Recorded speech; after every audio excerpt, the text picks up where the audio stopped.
Hello friends, ટમેટાનો sauce બનાવવા માટે સૌથી પહેલાં આપણે ટમેટા લેશું, સૂકા લાલ મરચાં, બીટરૂટ, ડુંગળી અને લસણની કળીઓ લેશું.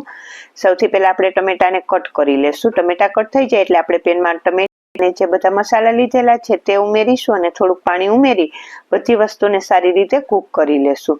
આ રીતે બધું સરસ કૂક થઈ જાય પછી ગેસ ઓફ કરી તેને થોડીવાર માટે ઠંડુ થવા દેશું.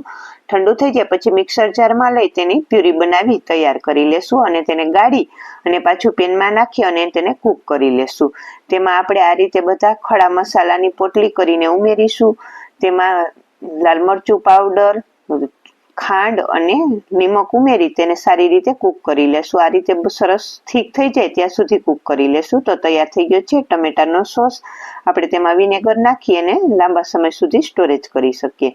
ફૂલ વિડીયો જોવા માટે પેજને લાઇક કરો અને ચેનલને સબસ્ક્રાઇબ કરો. તો તૈયાર છે ટમેટાનો સોસ.